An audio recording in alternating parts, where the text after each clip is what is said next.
Namaste and welcome everyone. You're watching India Tonight. I'm Ashish Parekh alongside my colleague Sumita Karir. We'll of course be looking at the big story we are tracking right now on India Today, India Tonight. In fact, it's a big breakthrough for the US-China ties. President Donald Trump and Chinese President Xi Jinping have wrapped up high-stakes talks on the sidelines of the APEC summit in South Korea. In fact, describing the over 90-minute meeting as an amazing 12 out of 10. Donald Trump announced the trade framework slashing US tariffs on Chinese goods from 57% to 47%. In fact, this was in exchange for Beijing's crackdown on fentanyl trafficking, resumed soybean imports, and also eased rare earth export controls. Ashish, but while experts call it a tactical truce rather than a full reset, the deal caps Trump's whirlwind Asia tour and eases months of economic friction that were rattling global markets. The leaders have also pledged to have follow-up visits next year amidst the ongoing tensions over technology and military assertiveness in the region. Ladies and gentlemen, we will be decoding what this meeting essentially means for both the countries and, of course, for the Indo-Pacific and the larger message that it has sent across the globe. But before we go to our guests who are joining us live, here's what Donald Trump said about the rare earths issue. All of the rare earth has been settled, and that's for the world. I mean, worldwide. I guess you could really say this was a worldwide situation, not just the U.S. situation. So we continue to produce the rare earths and buy the rare earths and everything else, when you see from other countries. But China is... that whole situation, that roadblock is gone now. There's no roadblock at all on rare earth. That will hopefully disappear from our vocabulary for a little while. So Donald Trump essentially stating that all the issues related to rare earths have been resolved. But ladies and gentlemen, that was just one part of the story as far as the US-China meeting was concerned. And to decode what this meeting essentially means for the United States, for China, and of course for the Indo-Pacific, we're now joined by Manish Singh. He's a market expert. Alastair Newton, the CEO of Alavan Business Advisory Limited, is also joining us on India Tonight. And in fact, Ray Locker, the author and presidential historian, is also with us tonight on the show. Thank you very much, gentlemen, for taking the time out and speaking to us here on ET Now. Let me come to you first, Mr. Locker. Is the deal a signal of detente or simply just a pause in the ongoing rivalry between the United States and China? In fact, if you were to talk about or talk from a historical perspective, President Nixon's engagement with China was rooted in strategic necessity. Have you seen a reflection of that policy in today's developments in South Korea? Oh, absolutely not. I mean, my first book was about Nixon and his foreign policy, including his outreach to China, which was definitely a strategic move. Trump does whatever he wants, whenever he wants, by instinct, whatever his mood happens to be. And that's why we're in this situation in the first place. He created these tariffs kind of out of thin air. And what happened was we had problems getting rare earths from China. They stopped buying our soybeans. I mean, this whole cascade of problems coming out of his impulsive decision to do tariffs. So what's happened today, somewhat better, but it's not the end of the story. And anybody who's going to make a business decision going forward thinking this is the end of it, I think is going to rue that mistake.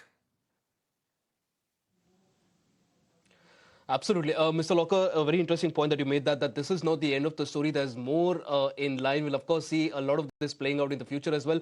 Manish, let me carry on what Mr. Locker was saying. On one hand, you have Xi's calm, predictable playbook.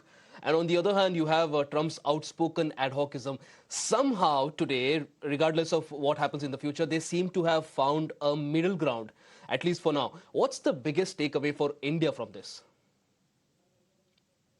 Good evening. The biggest takeaway is that U.S. is going to continue to make concessions. And I think that's very, very clear from what happened today. This cannot be dressed as a win for the U.S. And I don't mean in terms of any U.S.-China competition sense. It's just common sense is prevailing that there are certain things that U.S. cannot do or is not good at. And it will have to strike deal. And China is showing how you negotiate as an equal. That doesn't mean that India can negotiate as an equal too. But then China has shown the way that if you make yourself domestically stronger and you have substitute and you have other means to keep yourself going, then in due course you could be negotiating with US as an equal. So to me, that is the biggest lesson that India has to draw from, that like China, it has to build itself and then it can negotiate as an equal. But on a larger context, it also shows that US does not have all the strong cards that people think they do, because lots has changed over the last 10, 20 years. And you're going to see US make concessions because that is in interest of the US economy, and it helps China as well. Absolutely.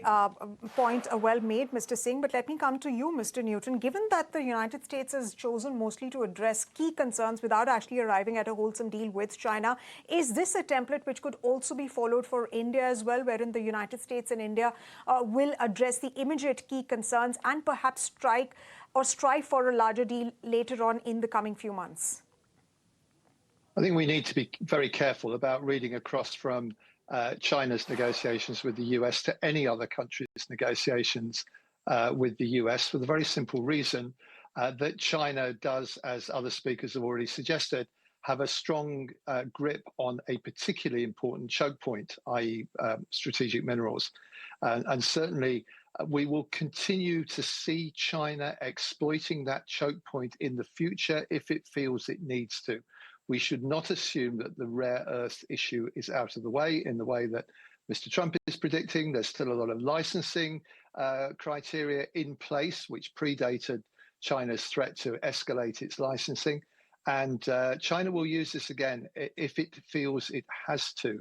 Furthermore, one of the things I regret very much about this summit is it's actually a bit of a sideshow, and it has distracted completely from what is potentially a more important development in the past few days, which is the launch of serious work on China's 15th five-year plan. And it is absolutely clear from the way in which that has been launched that Xi Jinping is continuing his drive towards Chinese self-sufficiency to reduce potential choke points against China, but will also be looking to boost China's performance in technologies where it can develop new choke points against its trading partners as rare earths get exploited more widely and China begins to lose its near monopoly on them worldwide. Now, what can India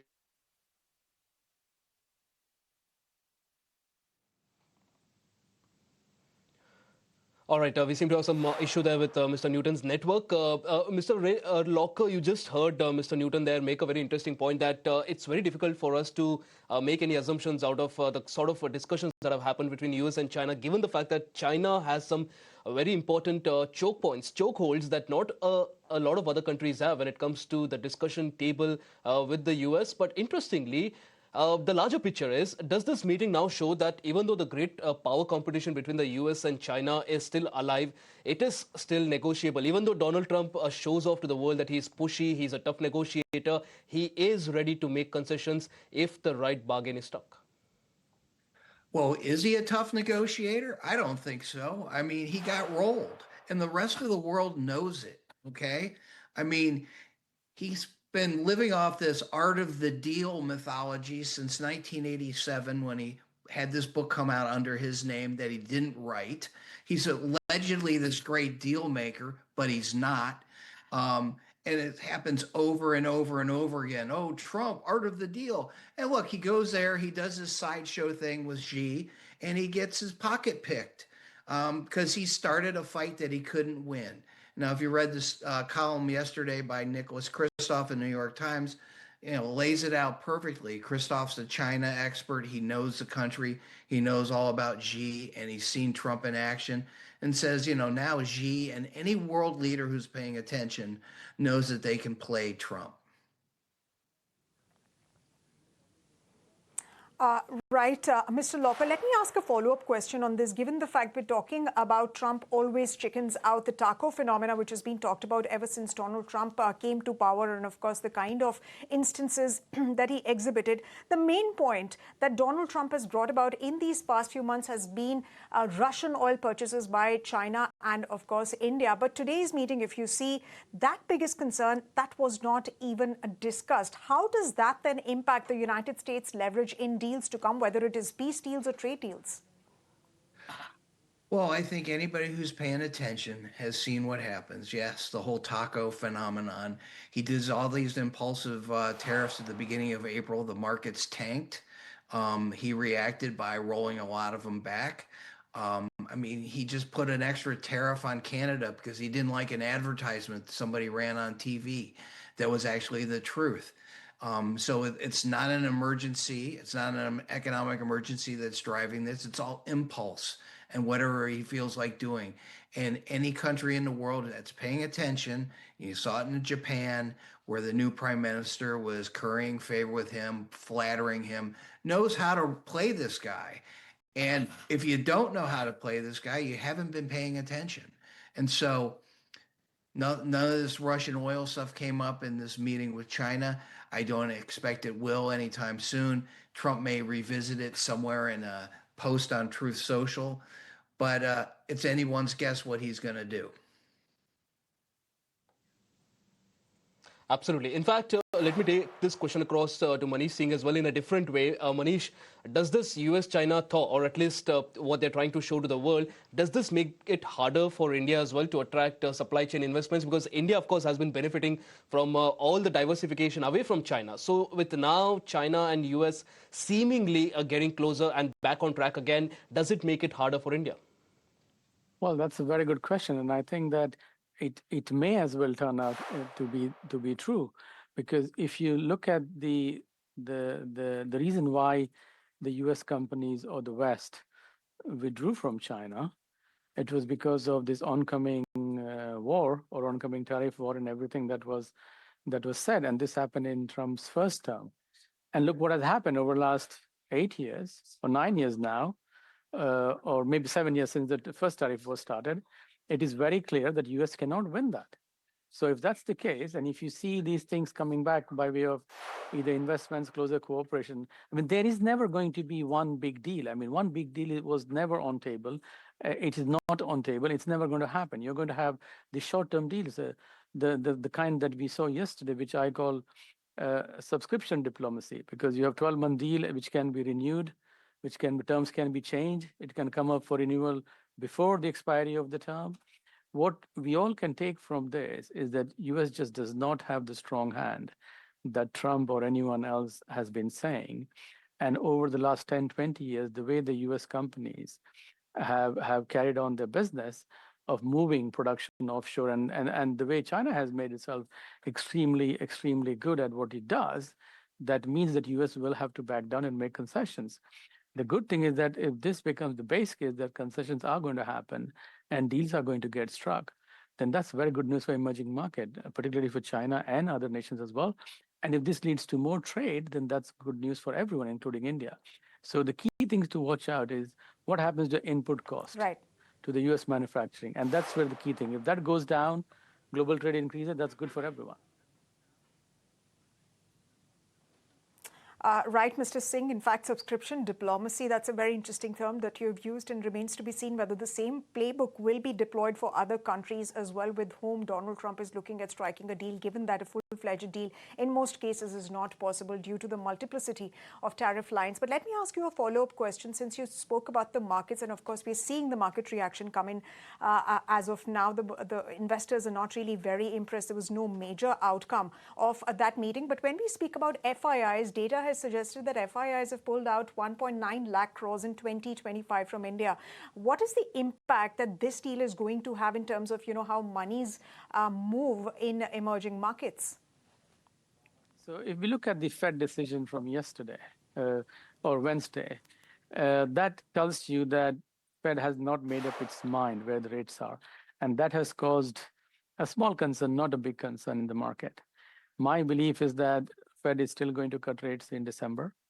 and the conditions are going to ease. So that's from the market point of view of where the rates are going to go. To your question about FIS pulling money and whether they're going to come back, I am extremely bullish on growth. I think that the Fed has it wrong. Inflation is not a problem, and that it will become even more evident. And hopefully they'll get some official data and this whole shutdown thing comes to an end. And to me, the de-escalation between the US and China, that is going to be very positive. And I call de-escalation because not everyone saw this as a war. I never saw this as a war. I have written about it, that we are entering a G2 world where US and China will have to coexist. They have to find a balance, and they'll keep working on it. US does not have a strong hand. And to me, that is extremely positive because a lot of investment that has been withheld or risk that has come to forefront that has come from this US and China tariff war that has been going on overtly or covertly. And any deal that is done on bilateral basis, and for US to understand that China is a very strong partner, that leads to probably better cooperation. And that's good for, as I said, for emerging market and India and the world. Absolutely. Mr. Alistair Newton joins us back on air, I believe. Alistair, you just heard Manish Singh there. He's making a very interesting point that in one way or the other, the US and China will have to learn how to coexist, co-depend on each other, and also learn how to manage their affairs without really getting into a lot of conflict. Now, interesting, takeaway from this is also if Xi Jinping has now just shown the world how to play some sort of a transactional diplomacy with someone as pushy, as outspoken, as razzmatazzic as Donald Trump. Well, yes, but Xi Jinping has been preparing for this moment for 7 years. Donald Trump probably prepared for it for about 7 minutes at a rough estimate. He did not go into this meeting well prepared. Xi Jinping did. We're likely to continue to see that being played out in the future. What is going to get interesting is when Xi Jinping starts to put serious demands on the table. And this is something which will have an impact on India. Sooner or later, what didn't appear to happen earlier today will happen. And that is that Taiwan will come into play as part of these negotiations. And clearly, for an IT significant country like India, that has major implications. Right, sir, that's an interesting point that you've made. Let me come to you, Mr. Locker. Now, in this G2 world, that Donald Trump stated just before that meeting, what are India's options to navigate the reality of a world dominated by the G2? Well, I think it needs to keep exploiting the advantages that it does have. First of all, it has a huge labor force, highly educated. It's not China. And so as people don't want to do business with China, they may want to do business with India.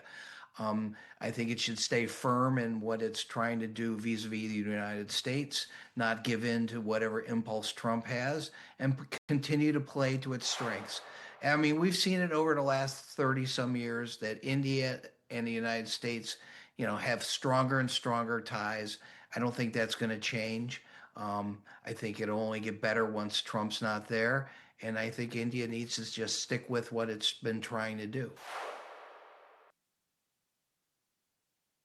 Mr. Locker, a quick follow-up question there. You just had Mr. Newton say that while she probably prepared for this meeting for 7 years, Donald Trump probably prepared for it for 7 minutes. Now, many experts around the world are claiming that Trump has been outmaneuvered by Xi. But is that really the case, or has Trump managed to get exactly what he wanted just ahead of the crucial elections? No. I mean, Trump's whole thing is it's like he breaks some priceless vase, tapes it together with duct tape and glue, and says, look, I fixed everything. Isn't this a great thing? Well, I mean, no, it's not a great thing. And the American people are tired of it. His approval ratings stink. You have his, cheerleaders in right-wing media who say everything he does is great, but people know better. And the reason why you can tell that he doesn't feel confident about the upcoming elections is he's trying to rig them by getting supportive legislators in states like Texas, North Carolina, and elsewhere to change district lines to make it more favorable for Republicans in the midterm elections next year. If he felt good about what he was doing, he wouldn't be doing that. And so he's not this master of the deal. He's hurting the U.S. economy. I think the numbers indicate that. It's very disconcerting to live here and watch what he's doing and knowing that he's the president of our country. And I know some people disagree with that, but I think it's pretty clear if you're living on the outside of the United States, seeing what's happening, you're wondering, what's up with this guy? What's going on? Absolutely, Mr. Locker, and especially with respect to the way in which the India-US relationship is unraveled is there for everybody to see, with criticism coming in from within the United States itself. But let me come to you, Mr. Newton. In terms of, we were just speaking with Mr. Locker essentially about how India should navigate this situation. Let me also get in your points on this, because India has already been diversifying and engaging with countries on FTAs. But for the foreseeable future, what should India's response be, especially to secure its economic interests, whether it is with China or with the United States? Well, I certainly think there's a lot of scope for closer China-India ties economically. That's been the case for decades, frankly. The trade relationship at the moment remains very imbalanced, with very large numbers of Chinese exports going to India, not the same in reverse. Really, India does need to look to its own neighborhood. It needs to build closer relations with the Europeans, and it needs to accept that China is looking to build a new international trade architecture which cuts the US increasingly out of the equation. And let's face it, Donald Trump is probably Xi Jinping's best ally in that respect. So India needs to consider the implications of that and look to where its future economic partnerships are going to be strongest. And I don't believe that's going to be with the United States.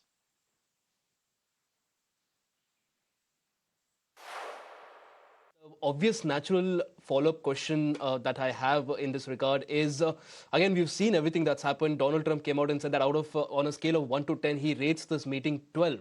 Do you think Indian negotiators are watching all the developments right now? And if yes, then what do you think are the biggest takeaways? Because at the end of the day, regardless of what Donald Trump claims, it looks like she hasn't really budged the way Donald Trump and the US wanted him. I don't think anybody seriously takes that 12 number as what actually happened. I think what we need to do before we pass a final judgment is await an official communication coming out of Beijing as to what happened during the summit. That may tell us more from what it doesn't say than what it does say. But I mean, does anybody, apart from the 39% of the MAGA faithful in the US, ever take Donald Trump anything close to his word? I don't think so.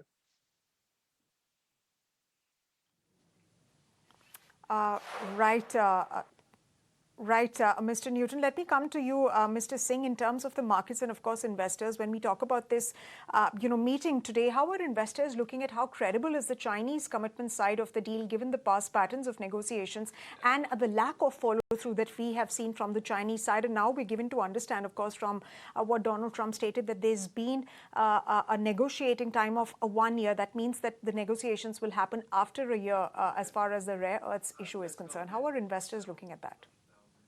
So I would say that, the market sees this as an ongoing deal. I mean, I don't think the market really thinks that there has been a big deal. And as I said at the onset, there was never going to be a big deal that everyone was expecting. What you're really looking for, has there been a de-escalation?